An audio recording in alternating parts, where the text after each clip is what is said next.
Fala aí, meu amigo ligado no Toque Passa, chegando nesta quarta-feira, é claro, para falar de NFL, porque acabou a moleza, os times voltaram aos treinamentos, começou a pré-temporada e temos o futebol americano voltando. Faltam 8 dias para o jogo do Hall da Fama, 43 dias para Rams e Bills abrirem a temporada do futebol americano em 2022 e é claro que a gente tem muito assunto para falar. Então, vamos começar esse vídeo aqui pedindo para você, lógico, né, deixar aquela curtida no vídeo, largar o seu comentário aqui embaixo, se inscrever no canal, clicar no sininho aqui embaixo, né, mas eu quero muito mesmo agradecer de coração a quem faz parte do clube de membros. Chegamos aos 50 membros, batemos a meta, 50 membros, vou sortear uma bola de futebol americano da Wilson nesse final de semana, tá? Inclusive, já convido quem faz parte do clube de membros e na aba comunidade responder aqui, porque vai ter uma conversa, um bate-papo nosso no final de semana. Eu quero saber se no sábado ou no domingo, tem lá explicando direitinho, então entra lá para votar, o seu voto é muito importante. A gente vai com a maioria, né? A maioria puder, a gente faz esse bate-papo. Temos 5 novos membros, são 53 no total agora, 5 novos membros, o Gui Fonseca, o Breno Rafael, o Gustavo Bremer, o André Vinícius e o Gabriel Alberti. Muito obrigado de coração a todos vocês, todos os 53 membros. Eu agradeço demais mesmo, é o apoio aqui que faz o Toque Passa seguir adiante. Já falei que eu não quero fechar conteúdo, quero conteúdo aberto para todo mundo, mas a gente precisa aqui receber alguma coisa para conseguir manter esse trabalho vivo, né? A gente investe bastante em equipamento, computador, tudo mais, e também no nosso tempo para fazer os vídeos. Então eu agradeço de coração quem apoia o Toque Passa. Muito obrigado mesmo. Se você quiser fazer parte do clube de membros, tem aqui, botão aqui, ó, para fazer parte com 100 membros. Quando a gente dobrar essa meta aqui, vou sortear uma camisa oficial de um time da NFL. Quem ganhar vai poder escolher aqui, a gente vai conversar direitinho, mas a bola já saiu. Vai ter essa camisa e teremos outros e outros prêmios. A temporada tá chegando e o pessoal tá chegando junto. Futebol americano é apaixonante. Vamos nessa, tem muita coisa para falar. Roda a vinheta. Aliás, quero agradecer aqui também ao Hirokami, por exemplo, que falou lá pro pessoal, dá aquela curtida no vídeo, é importante, gente, né? A gente tem mais de cerca de 2.000 visualizações, mas tem 200 e poucas, 300 curtidas nos vídeos, e a curtida é muito importante, ajuda o canal a chegar para mais pessoas. Então, larga aquela curtida aí, não custa nada não, tá? E não adianta pensar que, pô, então será que o pessoal tá negativando agora que não aparece o número negativo? Não, não. A aprovação no canal aí tá na casa dos 99%. É lógico, tem gente que não gosta, faz parte do jogo, é democracia, né? Mas se você puder, larga essa curtida no vídeo que é muito importante. E obrigado aí pro Hirokami que deixou uma mensagem muito legal no vídeo da segunda-feira. Vou começar respondendo perguntas aqui, ó. O Ederson Henrique que perguntou aqui, ó. Pergunto se hoje podemos afirmar que o Micah Parsons pode vir a substituir o Aaron Donald como um dos grandes defensores de linha ao longo dos anos, né, aqui para o futuro. Cara, primeiro que eles são jogadores de posição diferente, né? O Parsons é um linebacker, o Aaron Donald é um defensive end, é um jogador de linha ali logo no começo, né? Ele tá na frente e o Parsons fica um pouquinho atrás. A gente já explicou um pouquinho o 4-3, o 3-4, como é que funciona. O Parsons tem um talento absurdo, foi o calouro defensivo na temporada passada desde o começo, né? Passou por cima de todo mundo. Eu acho que é um dos grandes nomes da liga nos próximos anos, mas eu tomo um pouquinho de cuidado porque o Aaron Donald para mim tá num patamar diferente. Ele é uma besta diferente, ele é um ser de outro mundo, né? Ele é um cara muito dominante, então eu acho que o Aaron Donald não pode entrar nessa comparação. É difícil você comparar com o Aaron Donald. Fica injusto para qualquer um, porque o cara é um absurdo. Mas o Parsons tem um baita no potencial, e eu acho sim que ele vai passar ano após ano aí sendo um dos principais jogadores defensivos com toda certeza. É que o Aaron Donald é um outro panteão, é um outro tipo de jogador. A Natália Regina Salvatore, que faz parte do clube de membros, muito obrigado para a Natália aqui. Eu tenho que agradecer muito aqui o apoio, o carinho que você sempre faz aqui com o Toque Passa, e ela pediu para falar como funciona o salário dos calouros, né? Eu acho bem interessante isso aqui, porque tem muito jogador calouro que está assinando o contrato, assinou o contrato recentemente, jogadores que foram draftados estão acertando seus vínculos ainda com os clubes, e como tudo acontece nessa liga, né? Tudo é previsto ali no CBA, no acordo coletivo, no acordo entre a NFL e o sindicato de jogadores, a NFLPA. Todo contrato de calouro é de 4 anos, sendo que os recrutados da primeira rodada tem uma opção de 5º ano que o clube ativa, tá? Nunca parte do jogador, é o clube que tem essa opção de 5º ano apenas para os jogadores de primeira rodada. E os contratos são previstos ali um teto e um piso, e sempre dependendo da posição que ele foi draftado.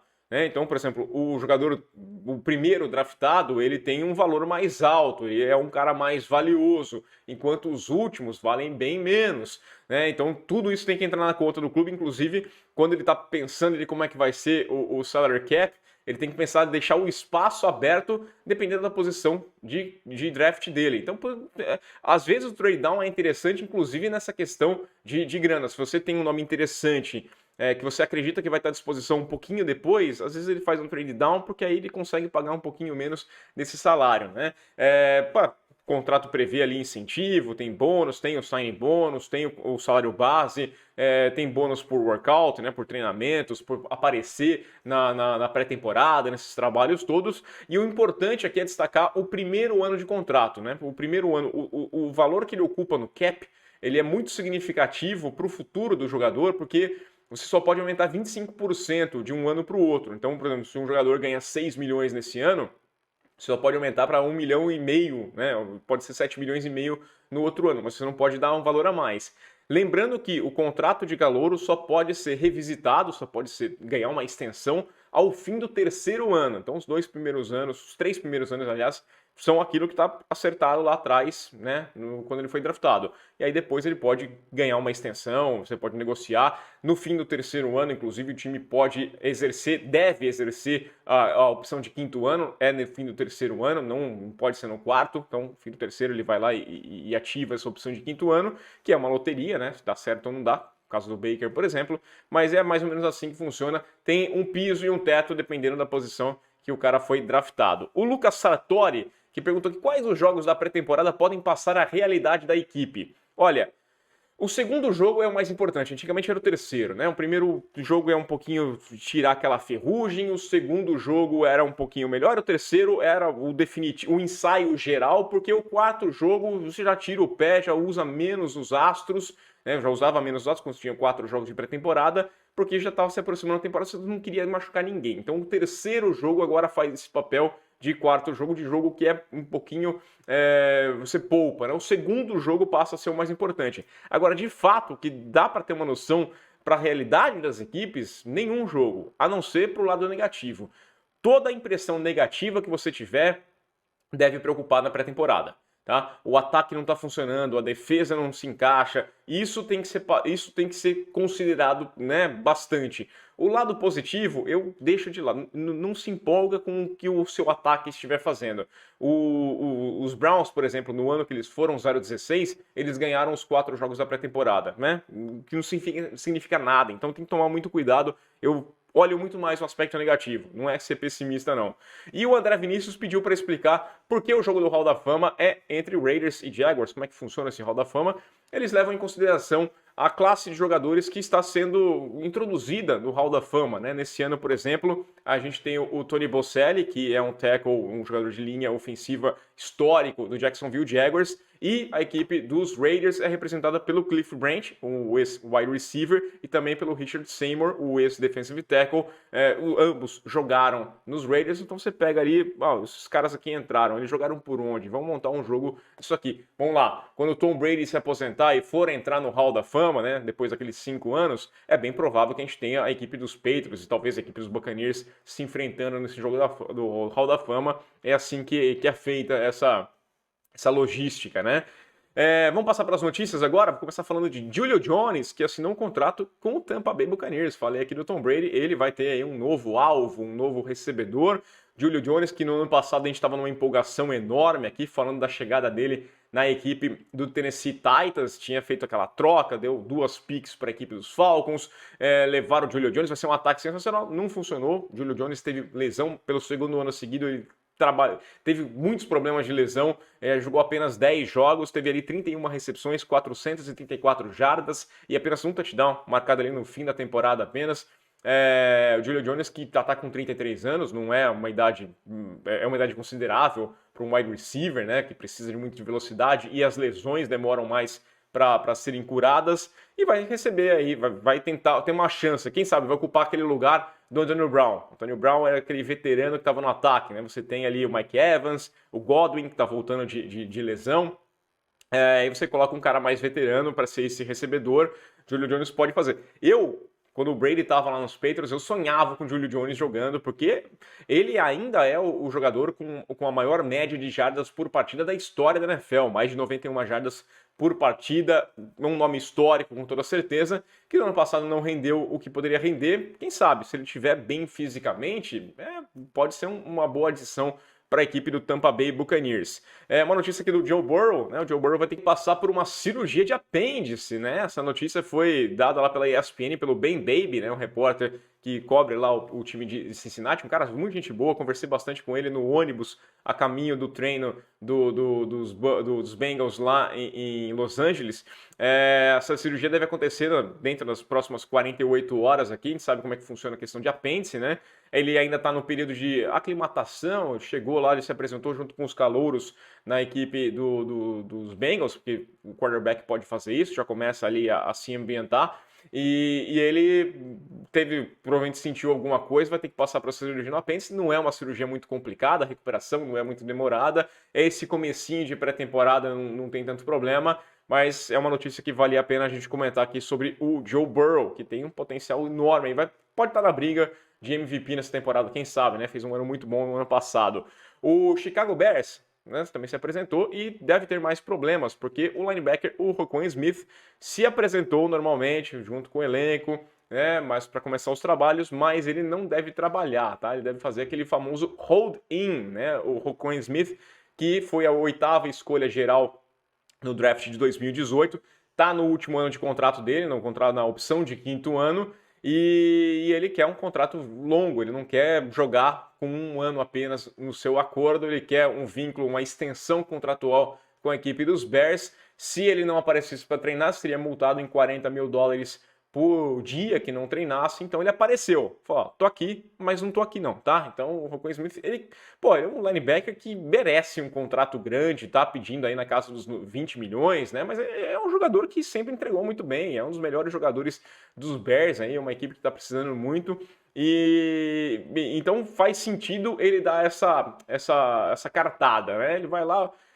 A gente lembra aqui no vídeo da segunda-feira, eu mostrei um uniforme e falei da cara do Roquan que parecia meio questionar o capacete novo dos Bears. E não era só isso, ele não estava muito feliz no geral, né? Ele fez toda a parte durante a off-season, os minicamps, o obrigatório e também os voluntários, mas agora ele apareceu para treinar e falou, obrigado, tô aqui, mas não vou trabalhar não. Os Bears também vão ter que resolver a situação do Robert Quinn, também se apresentou, né? Jogador que bateu o recorde de sacks da franquia na temporada passada, com 18 sacks e meio, e ficou naquele papo que ele teria pedido para ser trocado, agora parece que não pediu, tá lá no elenco, a gente não sabe o que vai acontecer com o Robert Quinn, bom jogador também da equipe do Chicago Bears. Falando em reports e falando dos Bears, vão descer, quer dizer, vão subir para um lugar que tá meio melhor, e a gente teve o Aaron Rodgers se apresentando com, olha, que estilo, que estileira do Aaron Rodgers, tá? Eu critico bastante aqui o nosso back-to-back MVP, mas não dá pra falar de estilo, né, cara? O cara se apresentou muito bem, ele se apresentou fazendo um cosplay de Nicolas Cage em Con Air, né? Tava lá, camisa regata branca ali, esse cabelão que ele tá desde a temporada passada, que ele usou pra fazer o cosplay do John Wick no Halloween. Mas, o Rodgers, só uma coisinha, tá? Lembra que o Cage naquele filme, por mais que ele tenha saído bem no final, né? Foi lá, pegou a filha dele, conseguiu sair numa boa, derrubou um avião em Las Vegas e tipo, não dá pra dizer que as coisas funcionaram como ele planejava, tá? Não dá pra dizer que foi um final feliz pra ele, mas pro geral, não muito, né? Acho que morreu bastante gente lá em Las Vegas com essa queda de avião. O Russell Wilson também se apresentou, gostei aí, porque ele se apresentou com uma camisa throwback dele mesmo lá nos Broncos, né? Talvez dizendo aí que ele vai fazer história na equipe de Denver, e eu acredito que vai fazer isso mesmo. E também tivemos o CJ Uzomah que, olha, já tá agitando lá o grupo no Telegram lá dos membros aqui, porque ele chegou puxando o saco ali do novo quarterback dele, né? Ele saiu da equipe dos Bengals, tá indo pros Jets agora, e ele chegou com uma camisa que o Zach Wilson é a personalidade do ano da revista Time. Eu não lembro desse meme do Zach Wilson, eu lembro de outros memes do quarterback que parece que buscou bastante experiência, talvez seja um dos nomes mais comentados nessa off-season, né? Mas não por ser a personalidade do ano, se bem que, pelo que ele fez, talvez algumas pessoas considerem ele de fato uma personalidade, mas tá aí o CJ Uzomah e os times se apresentando, é bem legal ver, né? Tem algumas apresentações bem boas. Por falar em boa, vamos falar boa notícia para os 49ers? Eu acho que é uma boa notícia para os 49ers, para o torcedor, né? Porque o Jimmy Garoppolo passou nos exames médicos realizados aí nessa reapresentação, não vai ser colocado na PUP list, e ele acabou perdendo os seus 7 milhões e meio de dólares garantidos por lesão. O contrato dele previa isso. O contrato dele hoje ocupa cerca de 27 milhões no espaço do cap dos 49ers, mas não tem nada garantido, né? Esses 7 milhões e meio agora deixam de ser garantidos. Então, se os 49ers negociarem o Jimmy Garoppolo, eles vão abrir aí, vai ficar só com 1 milhão e pouco preso lá de dead cap. Então, a melhor coisa a fazer é negociar o Jimmy Garoppolo ou então dispensá-lo. Ele só vai ter dinheiro garantido se ele fizer parte do elenco na semana 1 da temporada. O Kyle Shanahan voltou a afirmar que o time é do Trey Lance, que agora começou a era Trey Lance lá na equipe dos 49ers, então a gente espera que role o fim dessa novela, só precisa se livrar desse belíssimo elefante branco que tem lá na sala, que é o Jimmy Garoppolo, mas faz mais sentido agora você imaginar, como ele não tem dinheiro garantido, nenhum no contrato dele, é normal que ele aceite melhor negociar com outra equipe por uma grana garantida, mesmo que seja menos dinheiro, melhor alguma coisa na mão do que nada, né? Ou então acabar negociando com os próprios 49ers para reduzir esse impacto na folha, reduzir o salário dele, entrar e ficar lá com um backup, né? Não sei o que vai acontecer, a gente segue aguardando, mas pelo que falo aqui, os 49ers estão muito confiantes que vão conseguir trocar o Garoppolo em breve. E também o John Lynch falou da situação do Deebo Samuel, que se apresentou normalmente, e o General Manager, né, o John Lynch, ele falou na coletiva que ele teve conversas com os representantes do Deebo, não tem nada muito próximo, né, mas ele falou que as conversas foram interessantes, foram produtivas. Ele falou, não quero deixar ninguém muito empolgado com alguma notícia em breve, mas está caminhando. Então espera que o Deebo, que pediu para ser trocado lá em março, falou que não queria ficar na equipe dos 49ers, talvez fique, talvez estenda o seu vínculo com a equipe de São Francisco e acabe com mais uma novela dessa off-season. Vamos esperar. Por falar em novela, uma novela que se repete ano após ano é o clima de pressão lá em Dallas, né? Tivemos o Jerry Jones aí, que tá pertinho, completa 80 anos em outubro e não larga o osso jamais, e ele deu ali a entrevista coletiva dele lá, naquele clima de Super Bowl ou bust, né? Esse é o clima, mais uma vez, lá em Dallas, falando da necessidade de vencer, que eles precisam vencer, que eles precisam ir para os playoffs e precisam ser uma equipe viável, precisa ser uma equipe que chega para brigar nos playoffs, não só estar lá, mas de fato brigar pelo título, brigar pelo Super Bowl, que não vem lá desde a década de 90. Desde 2006, 2007, o time não tem 2 anos consecutivos indo aos playoffs. E a gente vai lembrar que faz 17 anos que a NFC Leste não vê um back-to-back, né? um campeão consecutivo. Então, os Cowboys que ganharam a NFC Leste no ano passado vão tentar quebrar aí 17 anos que a gente não tem um bicampeonato na divisão. O Mike McCarthy também passou a letra, ele deu uma pistolada aí com as perguntas, né? Porque cansado de ouvir essa história sobre a segurança do trabalho dele, sobre Sean Payton, como é que ele vê se esse ano é o definitivo. Ele tá indo pro 3º ano dele, o contrato tem 5 anos, mas muito se especula que um fracasso nessa temporada pode resultar em sua demissão, e ele tá meio cansado dessas perguntas todas.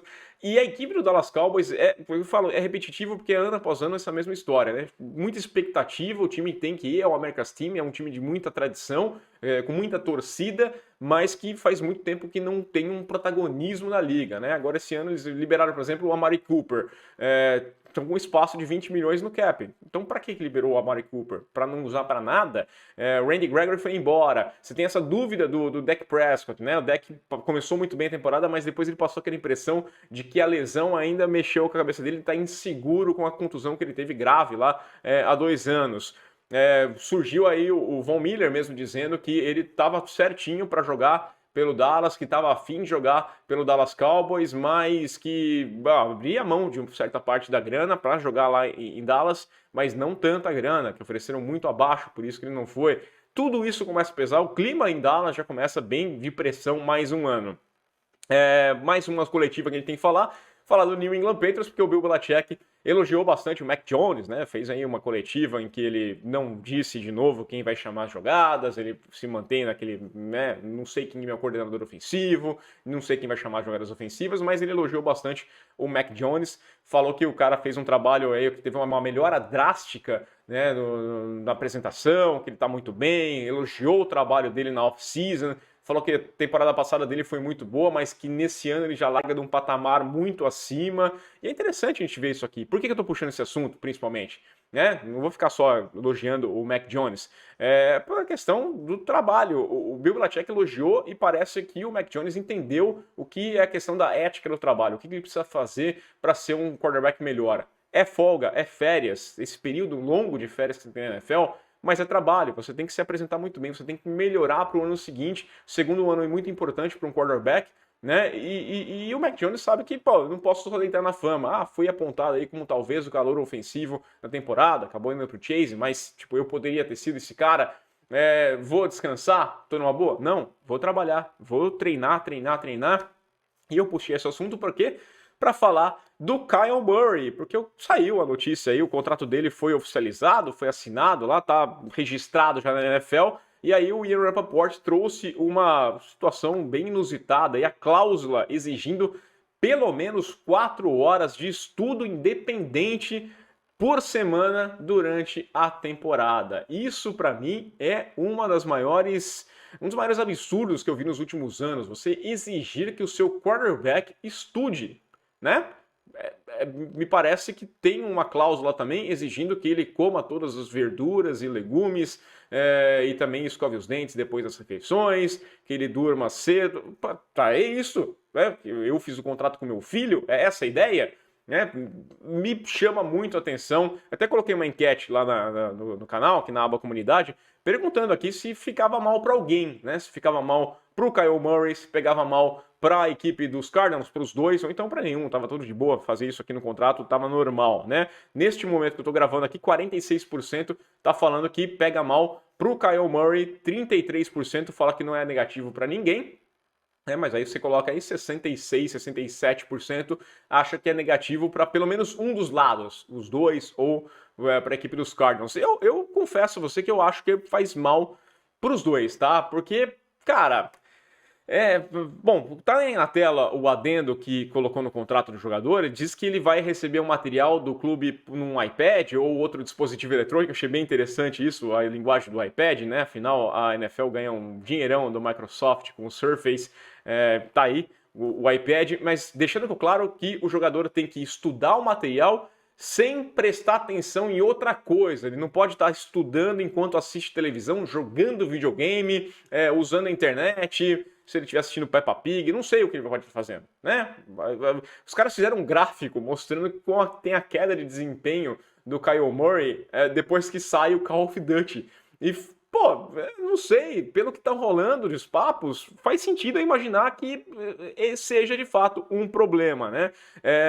Tem uma mensagem que chegou do Paulo Luna, ele até comentou sobre a queda de rendimento, né? Ele falou, pô, você prestou atenção, tem a queda de rendimento do Kyle Murray conforme a temporada vai andando, né? Pô, tem lesão, tem o caso Cliff Kingsbury, mas se ele não estuda, as defesas estão estudando o Kyle Murray, então ele precisa estudar as defesas também. Faz sentido você imaginar isso. E chegar ao ponto de ter que colocar no contrato que o cara tem que estudar, pra mim é um absurdo, pra mim é obrigação. 4 horas por semana de estudo independente, desculpa, mas eu faço.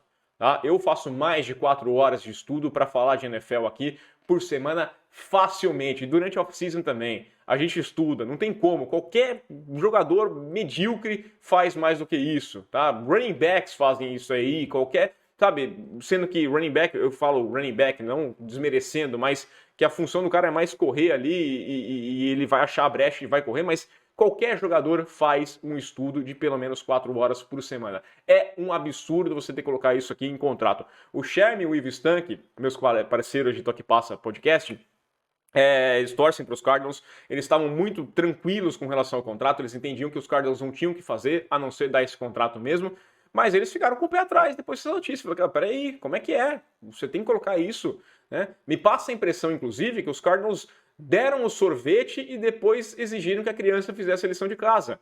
Você dá um contrato de 230 milhões de dólares, 230 e meio, 160 garantidos, 100 milhões garantidos, 160 em caso de lesão, mas 160 garantido. Pra quê? Pro cara que não estuda, sendo que você tinha mais 2 anos de contrato, 2 anos de vínculos com esse jogador. Você tinha a opção de quinto ano, o quarto e o quinto ano. Então chega pra ele e fala assim, ó, Murray, mais um argumento ainda pra você chegar e bater. Falou, cara, é o seguinte, já falavam questão de postura no começo do ano, que ele não tinha uma postura de líder, que tinha uma postura de vestiário que não era muito respeitado, né? Chega lá e fala, ó, tá todo mundo comentando isso, você não estuda, vamos fazer o seguinte, estuda direitinho, é o que eu falei com meu filho, né? Estuda direitinho esse ano, mostra um belo trabalho e você vai ganhar o baita do contrato ano que vem. A gente deixa meio que um contrato de gaveta aqui, mas, cara, você tem que. Esse ano tem que ser o seu ano e eu quero ver comprometimento. Se você se comprometer, o ano que vem eu te dou um contrato maravilhoso que vai ser melhor que o Lamar vai ganhar um contrato esse ano, vai ser mais grana, pode ficar sossegado, mas você tem que mostrar comprometimento. Agora não, eles deram a grana e depois falaram, estuda, mas estuda, por favor. Não, não tá certo. Pra mim não faz o menor sentido. O Zach Ertz e o Budda Baker foram lá, falaram que confiam na ética do jogador, mas é claro, nenhum colega de time ia chegar e falar assim, de fato, é um vagabundo que não estuda, não sabe nada. Ninguém vai fazer isso. Não vai falar, não, o clima tem que ser bom nesse momento.